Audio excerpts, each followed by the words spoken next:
ठगपल्ली गांव में सब एक दूसरे को ठगा करते थे, इसलिए गांव का नाम ठगपल्ली पड़ गया। गांव के मुखिया रामचरण के 2 बेटे थे, रमन और चमन। गांव के नियम के अनुसार रामचरण के बाद उसके बेटे ही मुखिया बनते, लेकिन कौन सा? तुम दोनों ने सुबह सुबह ऐसे चिल्लम चाली मचा रखी है पूरे मोहल्ले में। हाँ? झगड़े के अलावा तुम दोनों के पास और भी कोई काम है? इस छोटी की वजह से ही तो झगड़ा हो रहा है। ये बोल रहा है कि आपके बाद ये ही गांव का मुखिया बनेगा, लेकिन मैं तो आपका बड़ा बेटा हूँ ना। देखिए भैया, आप बड़े हैं ये बात ठीक है, लेकिन लोगों को ठगने के मामले में आप मुझसे आगे नहीं निकल सकते हैं। ठीक है, कौन कितना बड़ा ठग है ये साबित करने पर सभी जान जाएंगे। और वो कैसे? मैं आज शहर जा रहा हूँ, 3 दिनों के बाद वापस लौटूंगा। उस समय जो भी खुद को सबसे बड़ा ठग साबित कर देगा, वही हमारे ठगपल्ली गांव का अगला मुखिया बनेगा। समझ गए तुम दोनों? ठीक है बे, मैं तैयार हूँ। मैं भी तैयार हूँ।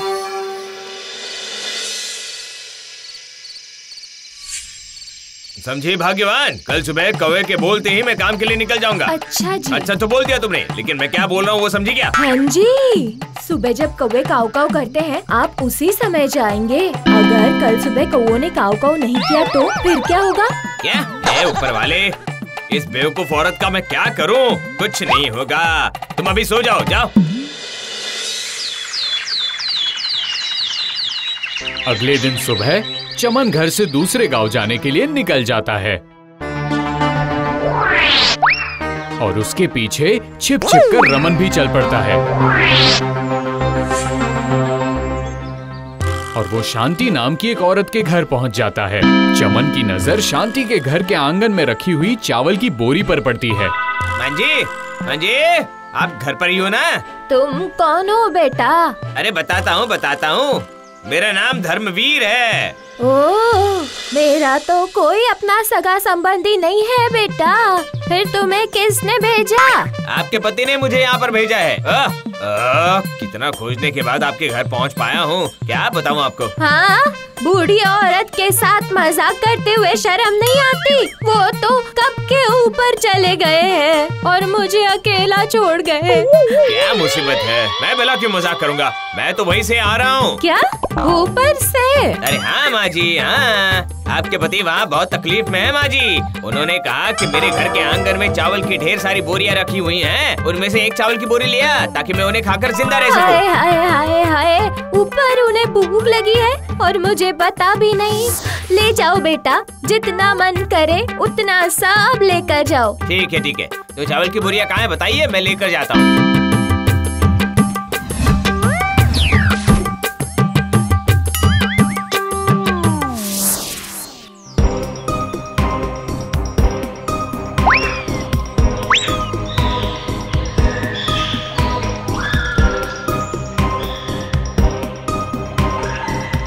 ये बोरी अभी मैं गांव लेकर नहीं जा सकता हूँ, वरना सभी को पता चल जाएगा, खासकर उस रमन को।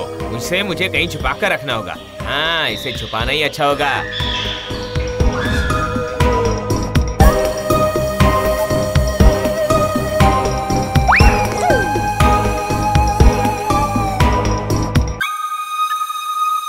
अच्छा ठीक है, मुझसे ये छिपा रहे हो तो आप चलो डाल और मैं चलता हूँ पात।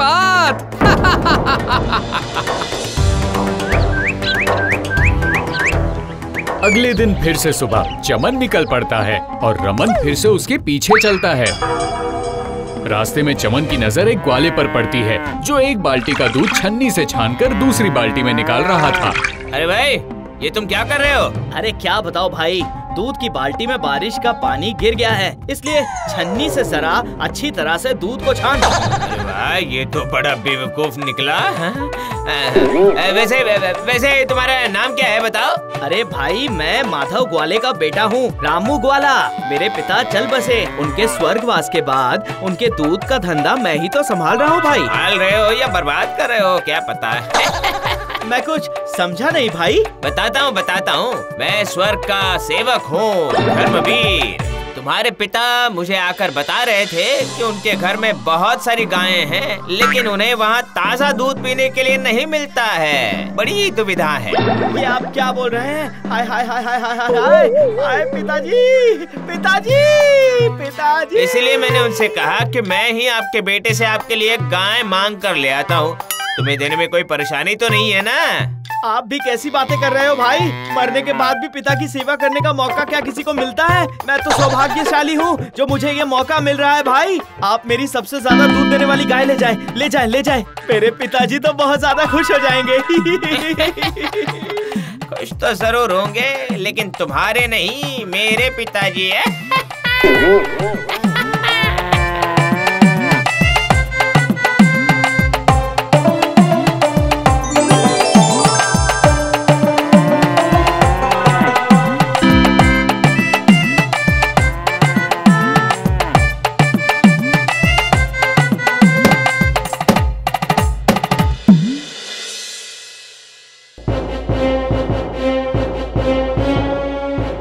बड़े भैया ने तो लोगों को 2 दिनों में ठग लिया है, लेकिन आप सिर्फ उनके पीछे पीछे घूम रहे हैं। आपको भी तो किसी को ठगना पड़ेगा ना? हाँ, वो तो मैं करूँगा ही। कैसे? आप तो कुछ कर ही नहीं रहे। अरे तुम परेशान मत हो, मैंने सब कुछ सोच रखा है भाग्यवान। कल बस ये देखना है कि भैया और क्या क्या करते हैं, बस उसके बाद मैं अपना खेल दिखाऊंगा। समझी भाग्यवान? पिताजी घर वापस आने के बाद मेरी बुद्धिमानी देखकर बहुत खुश हो जाएंगे और उसके बाद मुझे मुखिया बनने से कोई भी नहीं रोक सकता। ये क्या जी? लेकिन छोटा तो बोल रहा था कि अगला मुखिया वही बनेगा। वो झूठ बोल रहा था क्या? बोलने दो, बोलने दो। रमन को आखिरी चाल चलकर मात तो मैं ही दूंगा। हाँ। अरे नहीं नहीं जी, घर में चावल वैसे भी कम है। आपको देना है तो आटा या मैदा में से कुछ दे देना, ठीक है? क्या? ऊपर वाले, तुम्हारी बुद्धि क्या घुटने में है? हाँ, कुछ भी बोलती रहती है।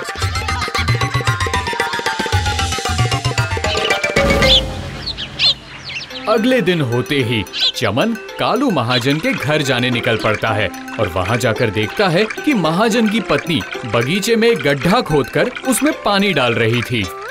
प्रणाम मालकिन, आप ये क्या कर रही हैं? मोहर के पौधे में पानी डाल रही हूँ। मोहर के पौधे? हाँ भाई हाँ, मेरी सास ने मरते समय मुझे आशीर्वाद देते हुए कहा था कि तुम्हारे हाथों ये सोना फलेगा।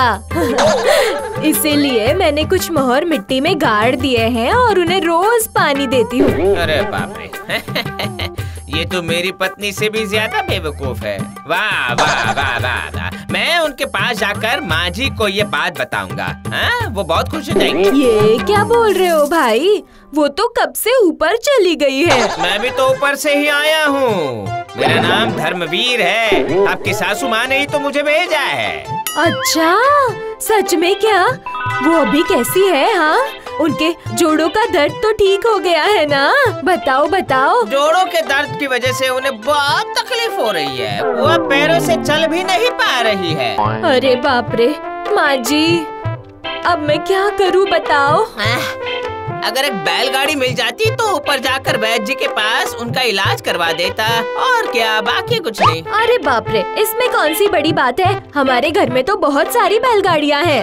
हरिया, ए हरिया, सुन, इन भाई को जरा एक बैलगाड़ी लाकर दे दे। हाँ, तुम्हारी बड़ी मालकिन वैद्य जी के पास जाएंगी। बैलगाड़ी लेकर उस टूटे हुए घर के पास चला जाता है।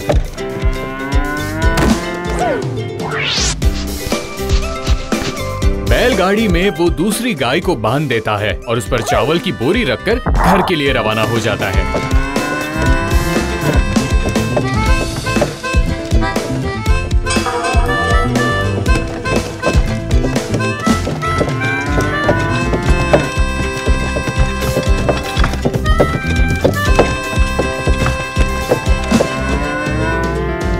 ओ भाग्यवान, सुनती हो? सुनो, मैं ये गाड़ी यहाँ पर खड़ी कर रहा हूँ। मैं झटपट तालाब पर जाकर नहा कर आता हूँ, ठीक है?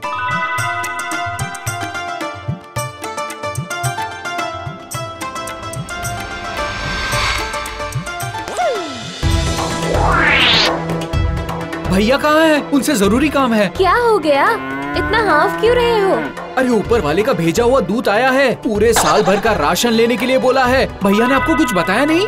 नहीं तो वो तो चावल से लदी हुई बोरी यहाँ रखकर तालाब नहाने चले गए हैं। ये देखिए, वो यही तो लेने आया है। तभी ही भैया ने इन सब का इंतजाम पहले ही कर रखा है। ओह, अब समझी। हाँ, तो अब मैं इसे लेकर जाता हूँ। आप भैया को बता दीजिएगा कि ऊपर से धर्मवीर आकर सब कुछ लेकर चला गया है। उसके बाद भैया सब कुछ समझ जाएंगे। अच्छा, उन सबको भी मेरा प्रणाम कहना।